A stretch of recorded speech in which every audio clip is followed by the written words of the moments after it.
नमस्कार दोस्तों, RS classes में आपका स्वागत है। मैं गौतम कुमार आज आपको ज्योमेट्री के कुछ महत्वपूर्ण सवाल बताने जा रहा हूं जो आपके एग्जाम ऑफ व्यू से बहुत ही महत्वपूर्ण है। तो आइए सबसे पहले हम थेल्स थ्योरम को आज सिद्ध करते हैं। कहा गया है कि यदि किसी त्रिभुज की एक भुजा के समांतर अन्य दो भुजाओं को भिन्न भिन्न बिंदुओं पर प्रतिच्छेद करने के लिए खींची जाए तो अन्य दो भुजाओं एक ही अनुपात में विभाजित हो जाती है। दोस्तों, ये थेल्स थ्योरम है और ये 5 नंबर का सवाल पूछा जाता है आपको बोर्ड एग्जाम में प्रूव करने के लिए। आइए इसको प्रूव करते हैं। सबसे पहले हम एक सबसे पहले हम एक ट्रायंगल बनाते हैं। सबसे पहले एक ट्रायंगल बनाते हैं, ये बी सी। अब यहां पर हम इसके समानांतर डी ई एक और लाइन ड्रॉ करेंगे, डी ई। फिर कहा है भिन्न भिन्न बिंदुओं पर प्रतिच्छेद करने के लिए, भिन्न भिन्न बिंदुओं पर प्रतिच्छेद करने के लिए देखिए ई से हम एक लाइन यहां पर ड्रॉ करेंगे, यहां पर परपेंडिकुलर ई से एन ड्रॉ करते हैं।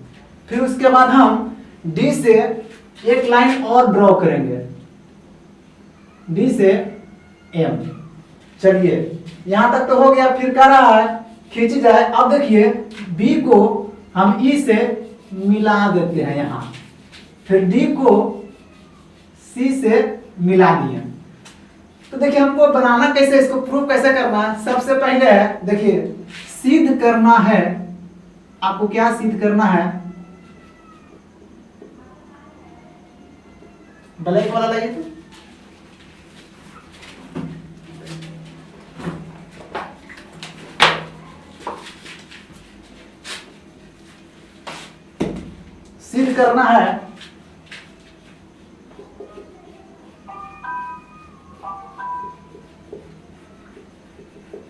सिद्ध करना है AD बटे BB बराबर AE बटे EC। आपको ये प्रूफ करना है, ठीक है। देखिए इसमें क्या है कि दिया गया है, सबसे पहले लिखेंगे दिया गया है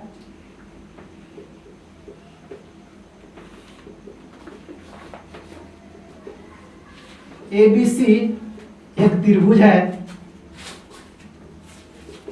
बच्चों ये त्रिभुज का साइन है। ABC एक त्रिभुज है जिसमें D पैरेलल BC है। ये आपका जो है दिया गया है, ठीक है। अब रचना देखिए, रचना क्या किया जाए, रचना ये आपको लिखना पड़ेगा। रचना ई से परपेंडिकुलर एन डाला गया, ई से EN परपेंडिकुलर AD। EN यहां से देखिए ये परपेंडिकुलर इस भुजा पर डाला गया है AB पर, और D से M, DM परपेंडिकुलर AC। ये हो गया आपका कंस्ट्रक्शन, रचना। आइए अब देखते हैं इसको हम कैसे सिद्ध करेंगे। देखिए और एक बार और लिख लीजिए, D को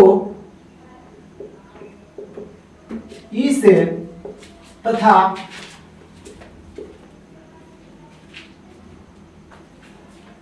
यहां पर सॉरी B होगा, B को E से तथा D को C से मिलाया गया।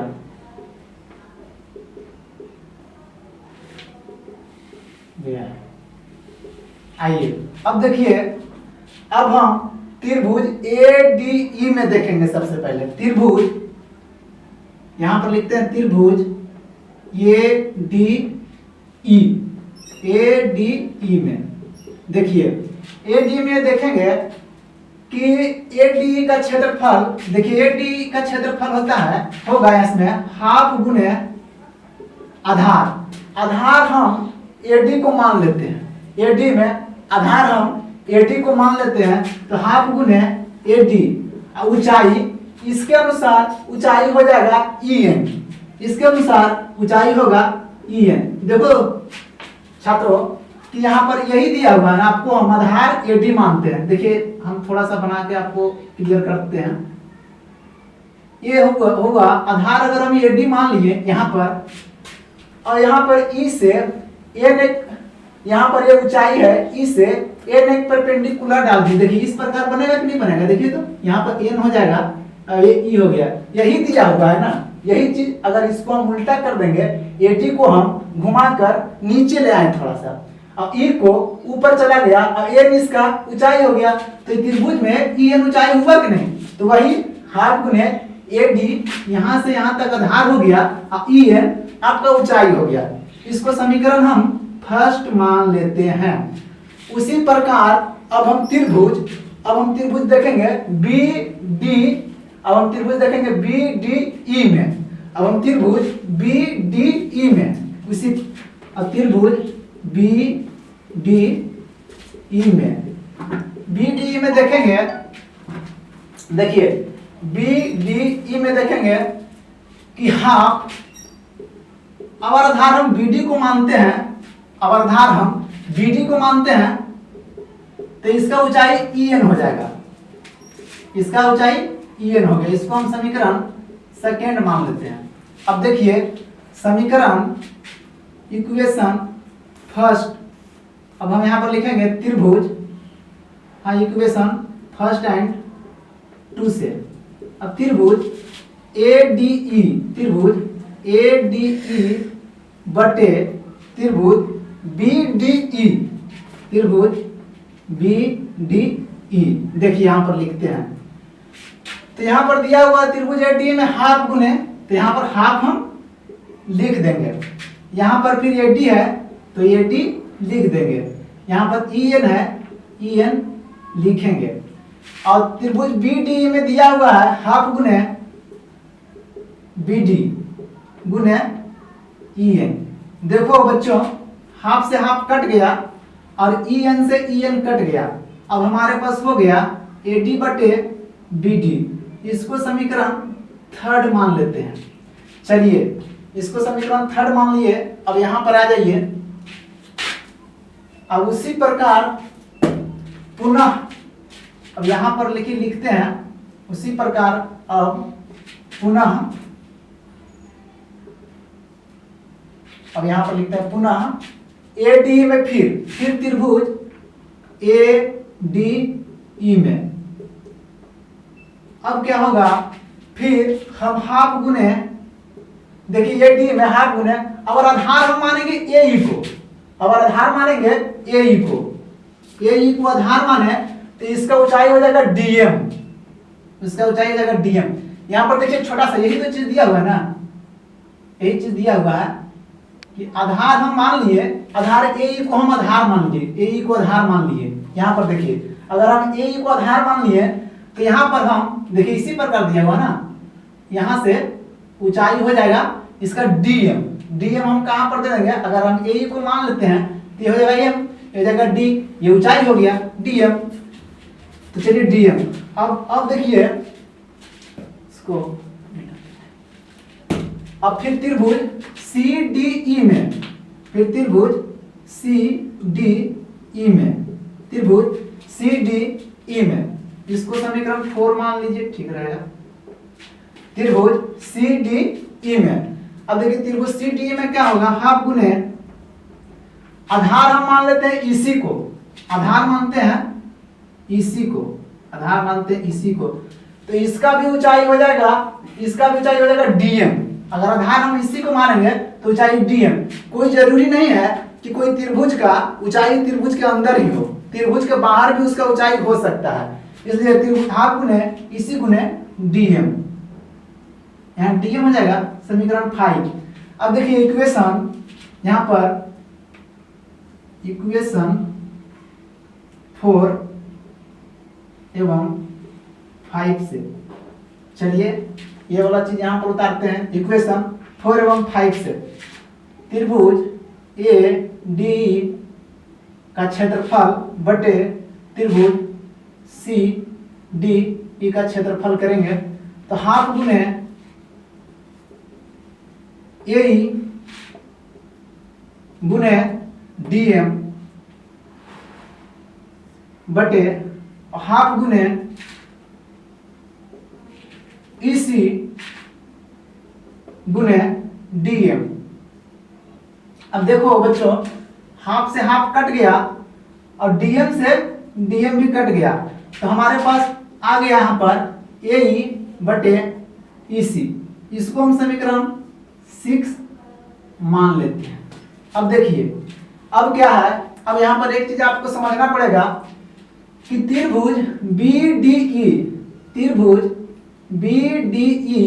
और त्रिभुज CD एक ही आधार पर स्थित है, एक ही आधार पर स्थित है।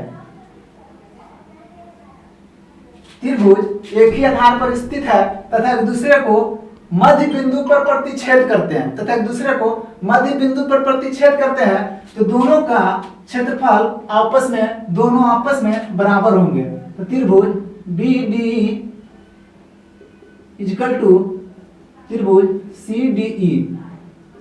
तो BDE देखिए, BDE तो यहाँ पर हम त्रिभुज इक्वेशन 5 में देखेंगे कि यहाँ पर तो हो जाएगा 5 में हाफ गुने, देखिए AD बटे BD, यहाँ पर लिख देंगे AD बटे BD बराबर AD बटे BD बराबर यहाँ पर हो जाएगा आपका AE बटे EC, इक्वेशन यहाँ पर लिखेंगे इक्वेशन 5 से इक्वेशन 3 एवं 6 से, इक्वेशन 3 एवं 6 से।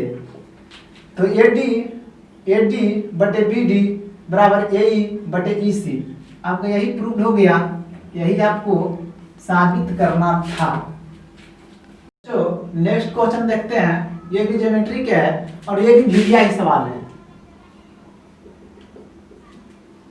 समझिएगा। करा दिए गए चित्र में AD कोण BAC का समद्विभाजक है। या फिगर देख रहे हैं जहां पर कहा है कि AD जो है त्रिभुज ABC का समद्विभाजक है, मतलब बीच में काटता है, विभाजित करता है। तो कह रहा है कि BC बराबर 10 cm, BC बराबर यहां से यहां तक 10 cm दिया है, BD बराबर 6 सेंटीमीटर दिया हुआ है, AC बराबर 6 सेंटीमीटर दिया हुआ है। तो AB का मान, इसका वैल्यू आपसे पूछा जा रहा है। देखिए BC 10 है, अब BD यहाँ पर 6 दिया है, तो ये 4 हो जाएगा।